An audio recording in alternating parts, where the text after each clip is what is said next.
Assam CM BJP election rally Amei long kachetong dun.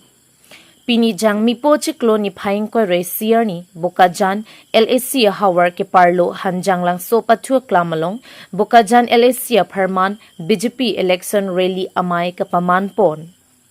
Bangso Mailong Aluhi Sarpo Aman Pen Assam Chief Minister Dr. Himonto Biswa Sarma Pen kachetong dun Amailong Karbianglong Autonomous Council CM Dr. Tuliram Ronghang Non Kilik Along BJP Pen kachetoy dun MP candidate Amar Singh Tiso Karbianglong Autonomous Council EM MAC Lapen BJP Song Along Klembang Atum Lapen Rongaradatum Penang An chetong dun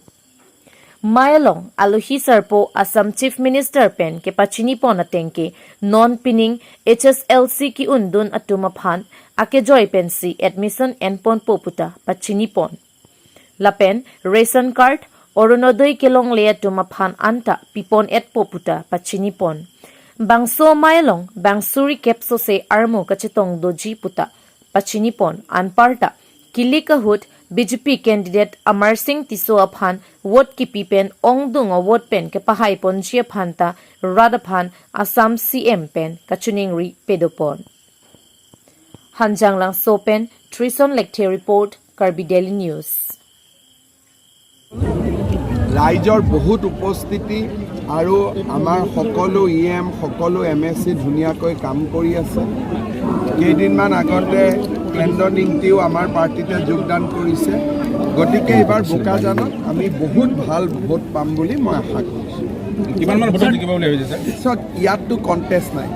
আৰু যি contest অলপ চলপ আছিল ইমান মানুহে কংগ্ৰেছৰ পৰা join কৰিলে এতিয়াতো কন্টেষ্টে নাই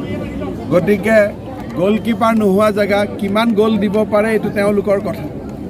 স্যাৰ কাৰ্বি আংলঙৰ শিক্ষা খণ্ডক লৈ আপোনাৰ কি পৰিকল্পনা আছে স্যাৰ কাৰ্বি আংলঙত এবাৰ 80% ল'ৰা ছোৱালী মেট্ৰিক পাছ কৰিছে যোৱাবাৰ যথেষ্ট ল'ৰা মেজিষ্ট্ৰেটো হৈছে মইতো কাৰ্বি আংলঙৰ ল'ৰা ছোৱালীবিলাকক কৈ আছো যে যেনেকৈ এতিয়া আমাৰ 50,000 ৰিক্ৰুটমেণ্ট হ'ব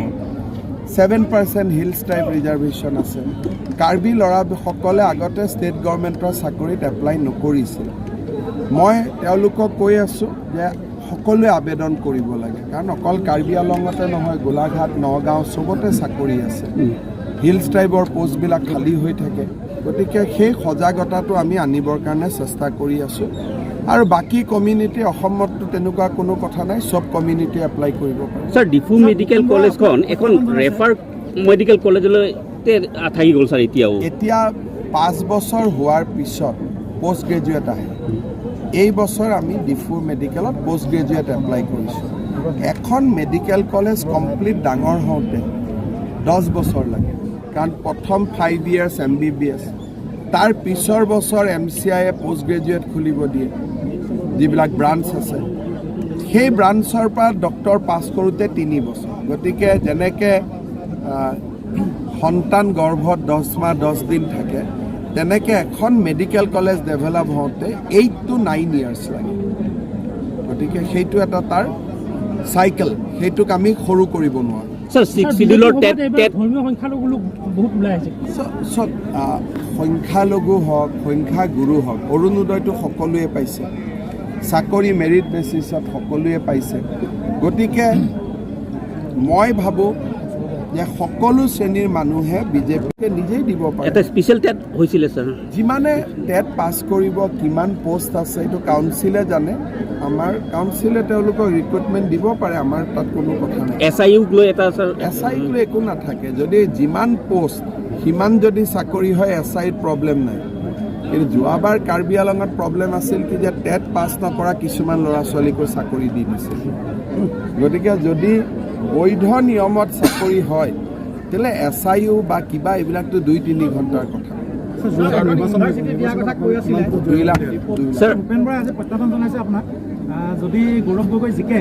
তেনেহ'লে আপোনাক পদত্যাগ কৰাৰ এটা প্ৰত্যাহ্বান জনাইছে ইমান দূৰলৈকে যাব নালাগে EVMততো ওলাবই ইমান আৰু জম্ফ কৰি থাকি কি লাভ ভোটটোতো বাকচত সোমাই গ'ল কি হ'ব ভাল হ'ব ইয়াত আপোনালোকে নিজেই ফিল্ডত থাকে আৰু মোক সোধাতকৈ মইহে আপোনালোকক সুধিব লাগে ফলাফল কি হ'ব স্যার মতলবৰ সালসলনিত আমাৰ কাৰ্বি আংলঙৰ পৰা কোনোবা ইনক্লুড হোৱাৰ চান্স আছে নেকি দেখা যাওক এতিয়াতো কিমান দূৰ আগবাঢ়ো কি হয় ইলেকশ্যন ৰিজাল্ট দিব 4 জুন, সম্প্ৰসাৰণ হ'ব আগষ্ট ছেপ্টেম্বৰ, তেতিয়ালৈকে ব্ৰহ্মপুত্ৰ দি বহুত পানী বৈ যাব। ঠিক আছে।